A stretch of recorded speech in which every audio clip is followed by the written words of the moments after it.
Hi, welcome to Chapter 14, Social and Personality Development in Early Adulthood. We will, oops, come on, click, next one. In this chapter, we're going to look at theories of social and personality development, intimate relationships, parenthood and other relationships, and the role of the worker. These are the objectives that this chapter covers. First of all, let's look at Erik Erikson's intimacy versus isolation stage. Intimacy is the capacity to engage in supportive, affectionate relationships without losing one's own sense of self. Isolation results from relationships that are inadequate, that feature a lack of self-disclosure, and from unresolved identity crisis. With intimacy versus isolation stage, the developmental task of this stage is to establish intimate bonds of love and friendship.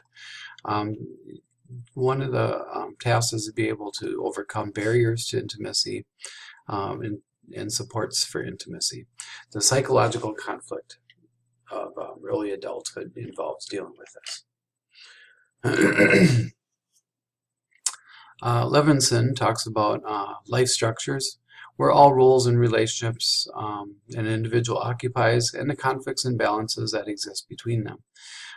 This regards the formation of intimate relationships as a central developmental task. They cycle through periods of stability and instability. See 14.1. Oops, I gotta go back. See 14.1, each period of life presents adults with new developmental challenges. As adults enter a period in which a new life structure is required, there is a period of adjustment called the novice phase.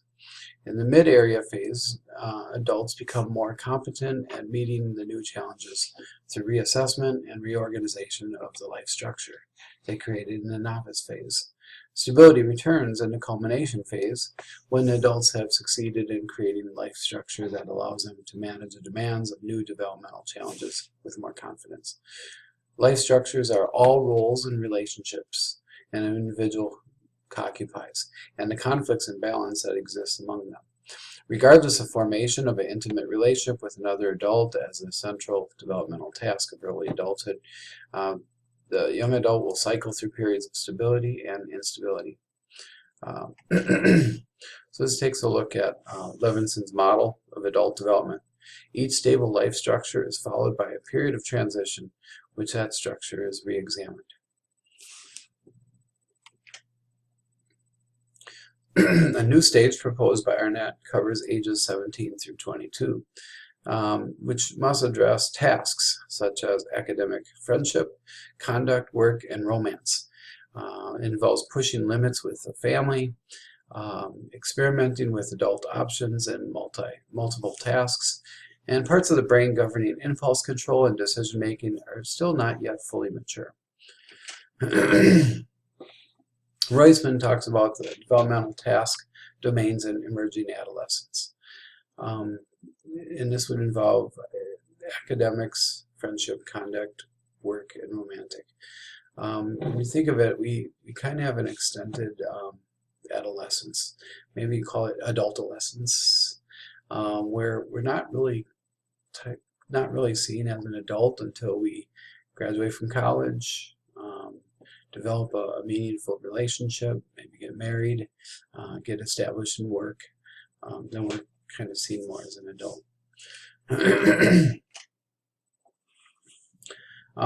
This overview is a focus on survival value. Mating is a selective process designed to ensure the survival of the species. Cross-cultural research findings find that men prefer physically attractive younger women. Men lower their standards on the basis of availability. Women prefer men whose social economic status is higher than their own and who offer earning potential and stability. While this talks about minimum investments, both men and women realize that it's a large investment to raise a child. Therefore, men look for younger women and women look for an economic provider. Men value health and availability in mates. Men are less selective because of their minimum physical investment in conceiving and bearing offspring. Women's investment starts with a 9-month commitment. through pregnancy and giving birth.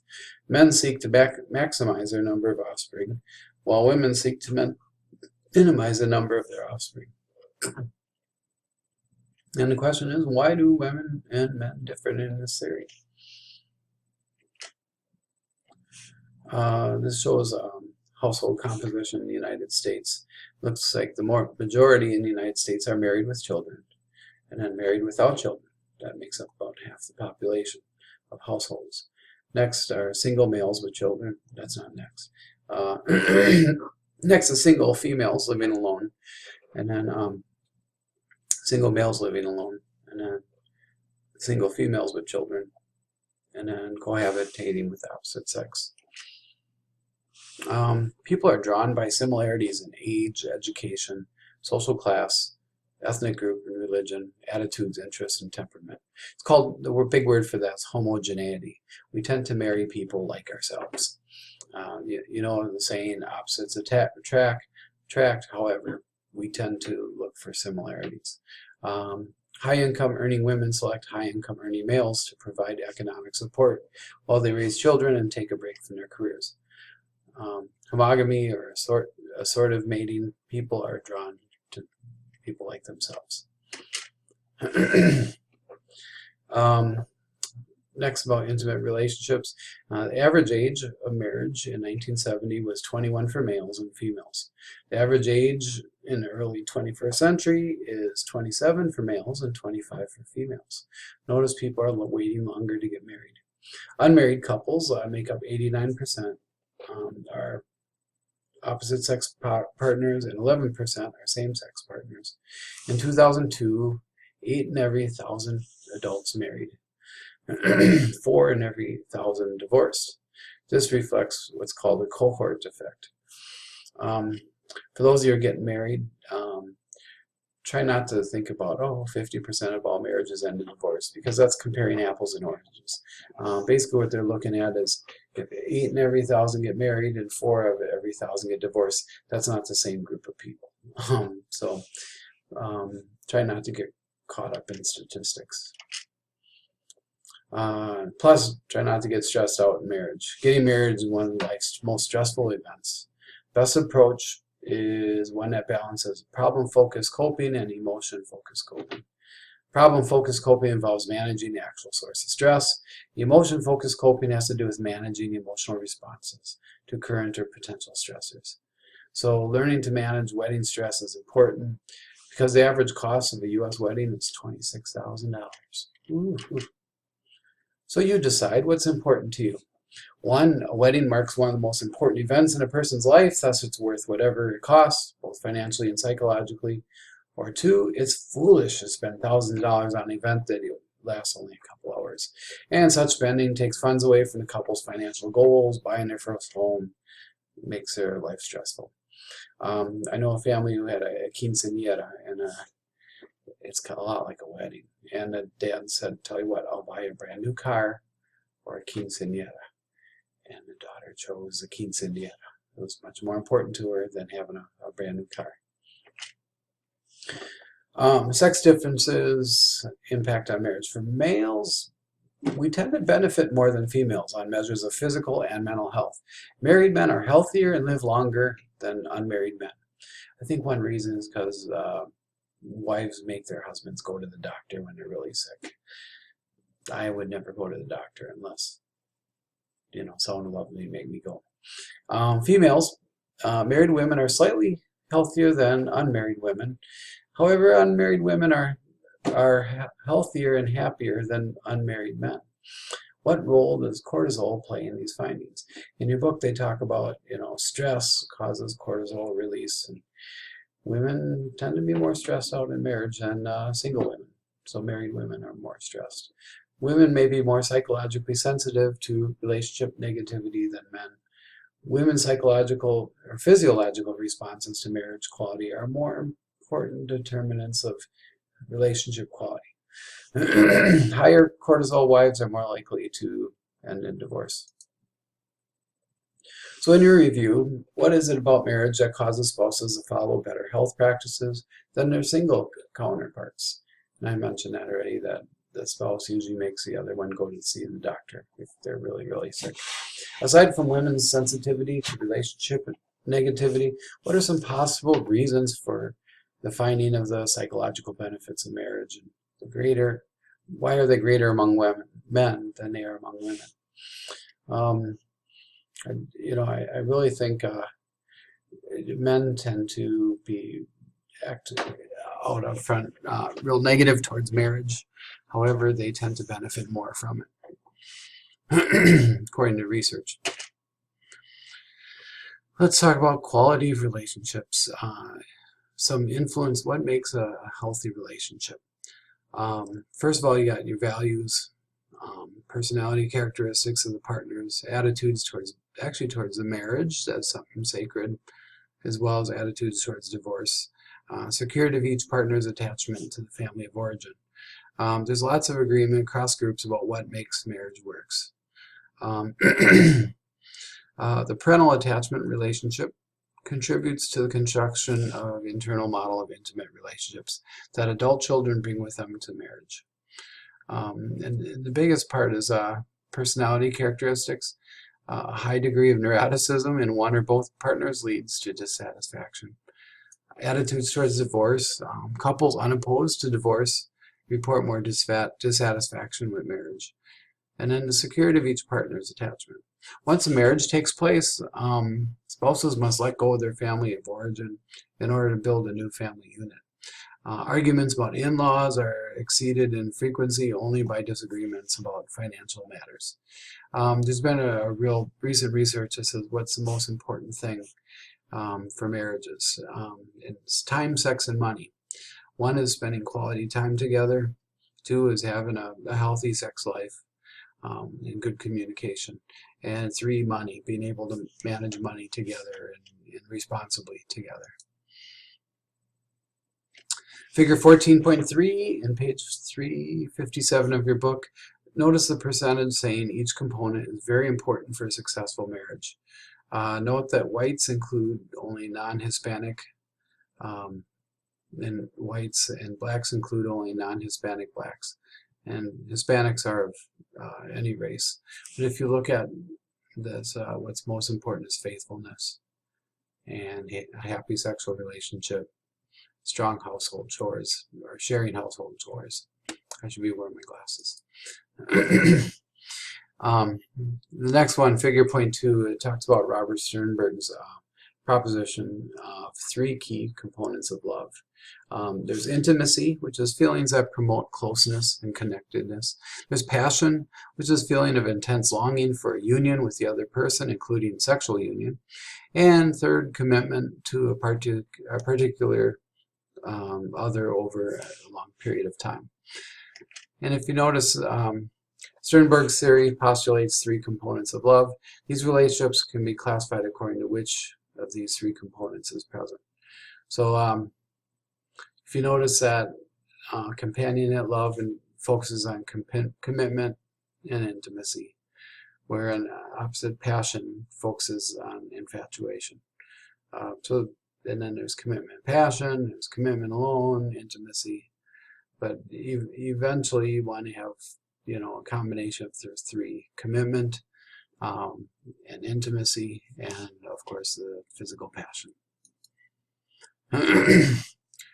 Let's talk about the darker side of marriage, divorce. Divorce is associated with increased physical and emotional illness, as well as higher rates of automobile accidents, suicide, lost days from work, and depression.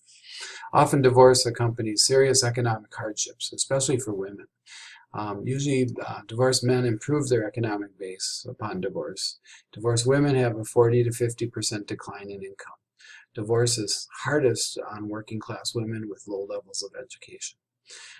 The disruption of the sequence and timing of family roles, remarriage expands the number of years of childbearing for many divorced women. Differences in cohabitated couples include race, religious beliefs, education levels, and social economic status. On average, those cohabitating before marriage are less satisfied with their marriages. They're more likely to divorce. Two types of cohabitating couples. There are couples who are fully committed to a future marriage, and couples in which relationship between partners is kind of ambiguous. So they're just kind of like roommates.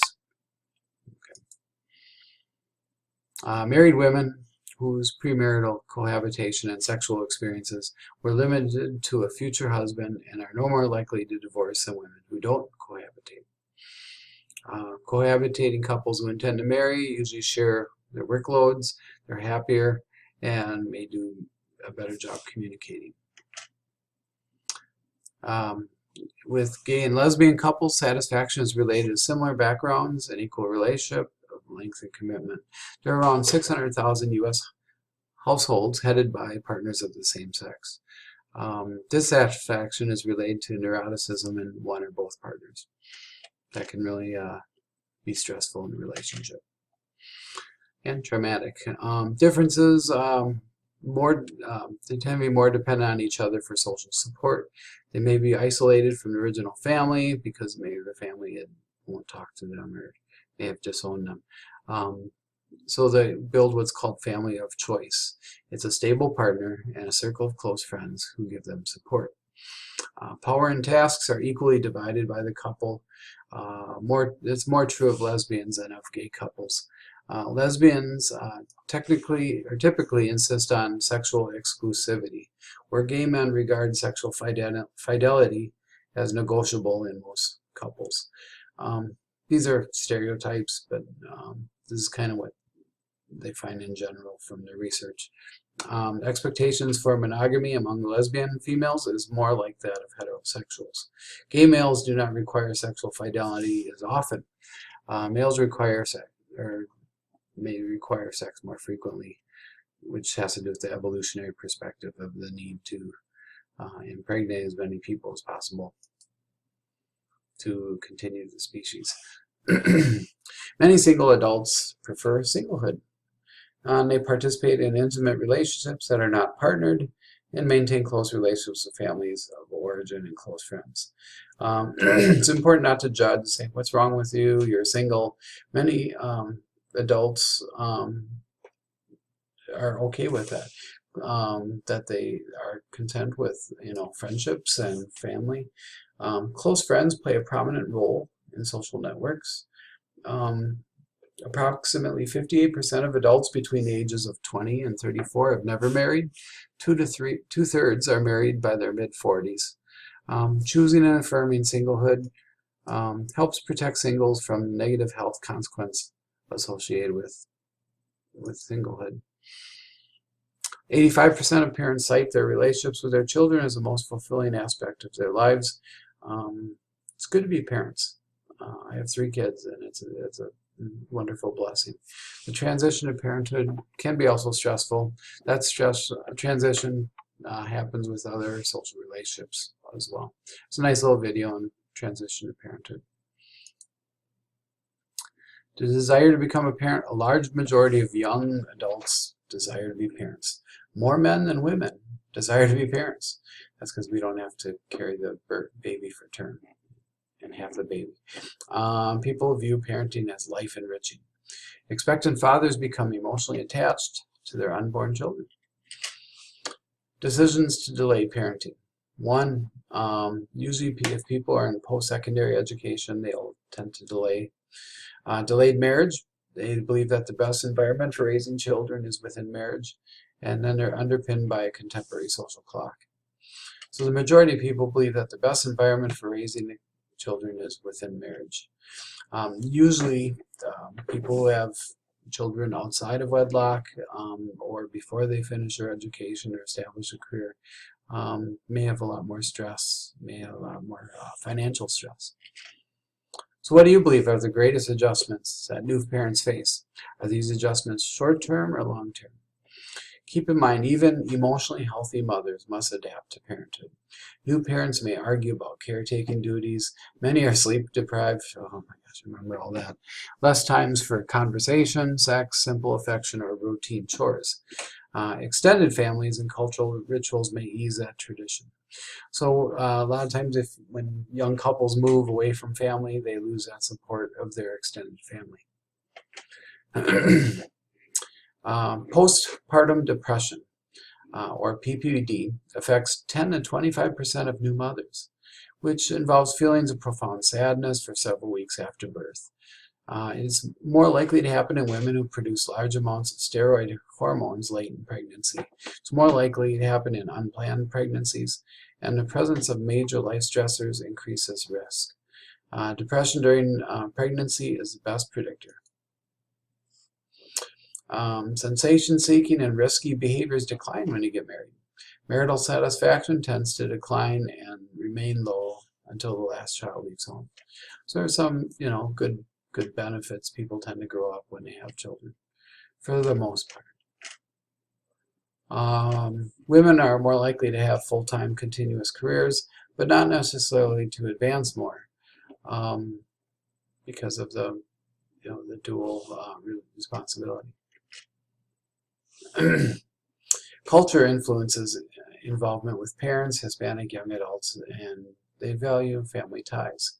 African Americans value family connections highly. Young adults are less likely to marry, live in multi-generational households, and report higher levels of warmth with parents than whites do. Japanese are more connected to parents of origin than are Australian or Canadian young adults. Many have more friends as young adults than later in life. Usually characteristics of friends are people with similar education, social class, interests, family background, family life cycle stage. They're usually drawn from the same age group, same sex, and important members of social network. May even be just exclusively online. Sex differences in relationships. Women have more close friends. Women are often the kin keepers, handling correspondence and family news. So they're the social organizers for the family. Young men remain more competitive with friends, and they just like to do things together instead of sitting, share lots and lots of deep secrets and information. The role of the worker. Let's talk about world of work. Families who have high career aspirations for their children produce young adults who are intrinsically motivated. Remember, that's internal motivation. Family and education influences lead to their choice of occupations usually in the same social class as their parents. Educational goals influence their choice. Families influence the choice through value systems. Usually valuing academic and professional achievement influences professional level job choices. Achievement in working class families is associated with moving into middle class jobs. However, there's nothing wrong with a good middle class job. Right now, one of the jobs that are highly in demand are construction trades, high-tech manufacturing trades, and a lot of parents said, "Oh, I don't want my kids going into that field." However, the field of robotics and technology, it's cutting edge, and you get a good hard day's pay for an honest day's work. Whatever career you look into, it's important to look into what are the prospects for employment. For instance, if I'm going to study underwater basket weaving, it may not lead to the career. Parents' moral beliefs influence young adults' willingness to enter into various occupations. Sex role definitions still designate some jobs as male jobs and female jobs. Male jobs are more varied, technical, and higher status and income. Female jobs tend to be more concentrated in the service industry, offer lower status and pay. 1/3 of women hold clerical jobs. 1/4 of women are in healthcare, teaching, or domestic service. Nothing wrong with that, it's just they pay less. For those who are planning on majoring in psychology, sociology, human services, nothing wrong with that. If you love what you do, I love what I do. I don't get the same pay and status, but what the heck, I love what I do. So nothing wrong with that. However, women disproportionately tend to take these kind of helping professions. If you're a female and are gifted in math and science, go ahead and pursue your dream in an area that's not a sex role defined goal, even though it's, you know, people may be pressuring you, or you feel like you need to follow these gender roles. Be yourself, pursue your dream. Plus, it leads to more pay and status. Okay. Cool thing about Holland, he grew up in Omaha, Nebraska. He came up with what's called the Holland Code. Involves 6 basic personality types. People whose personalities match their jobs are more likely to be satisfied with their work. Table 14.1 on page 367 talk about these 6 personality types. And each of us tend to choose and be most successful at the occupation that matches our personality. Some of you might be termed as realistic, which means you probably like to work outside, you like to work with your hands, you like to build things, you like to work with tools. It may be even like tools like computers and networking and stuff like that. Investigative is you like to figure things out. You like to see how things work. You like to think on an abstract level. Like to think outside. Actually, next one is artistic. You like to think outside the box. You like to be creative. You like a job where you can be appreciated for your creativity. Social, you like to help people. You like to connect with other people, and helping. Any of the helping professions work well with social. You like to communicate. Enterprising. This has to do with influencing other people. For instance, influencing people to buy a product, or influencing a jury, or influencing people to see things your way as a politician. Enterprising. Conventional. You prefer structure, and you like clear guidelines and clear expectations. You don't like change that much. You might be happy working with numbers, bookkeeping, or filing. But conventional, they don't. They like consistency. Okay, the growth stage. Super's theory talks about different stages of development. In the growth stage, this is where we start to learn about our own abilities. What am I good at? What am I not good at?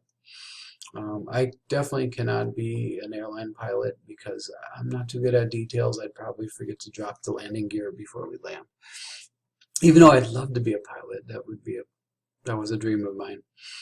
Exploratory stage is where we decide on a job or career, and we try it out. We say, hey, I'm going to be a teacher, see what that's like. The establishment stage is when we reach our early steps on the career ladder, and start out pursuing into that field. The maintenance stage ends at retirement. You may need to learn new skills on the job. And at its lowest, at mid-career of satisfaction, it's usually toward the end of early adulthood period. It has to do with your personality traits, high school and college preparation, uncertainty about job security, employment market, and job opportunities affect job satisfaction. It's important to have like a work-life balance or quality of work life. This involves innovations in how work is structured. New trends are telecommuting, or connecting to the workplace through telephone, computer, fax. There's a movement towards more flex time schedules, job sharing, on-site childcare. They're looking at new innovations that'll, cater to this new generation of people.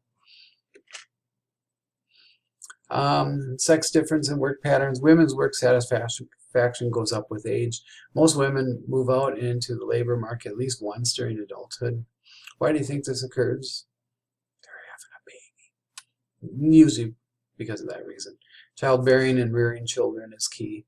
However, most mothers have workforce jobs.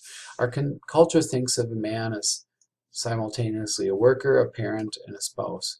But sometimes they have difficulty seeing a woman as having all three. It's not easy being all three. It's quite a juggling act. I know a lot of my students here are moms, and also are students, and also working, and they're trying to balance all those things. So our culture thinks of man as simultaneously a worker, parent, and spouse, but they have difficulty seeing a woman as all three. Do you think this will change? Why or why not? Well, we have a better view of men and women and our roles. Strategies for coping with conflict between work and family life. There's a need to balance work and family roles. This is one of the major themes that you'll have as a young adult. Part of it will involve cognitive restructuring. In other words, recasting or reframing to identify positive elements, redefining family roles, and engaging in good planning and organization. And your book, they talk about Ramona. How should she approach her husband in sharing responsibilities for taking care of her son when he is ill? What do you think are some ways that adults can cope with the pressure to do it all? One of the tasks that's pretty difficult for moms is they're expected to work full-time and then carry a majority of the household tasks. Arlie Hochschild calls this the second shift. And where a lot of times the men do not participate or share in the same household tasks. What do you think? One role of the woman is to try to do it all. Another one is to have a little more equity in the marriage and have some kind of communication and helping out. A lot of men say that they do 50% of the housework on surveys, but when they go into the home and find out, they do a lot less than 50% of the household tasks. So think about some ways we can push for more equity in marriages, so the quality of life is not just improving for men, but it's also for women too. That ends our session. Have a great week.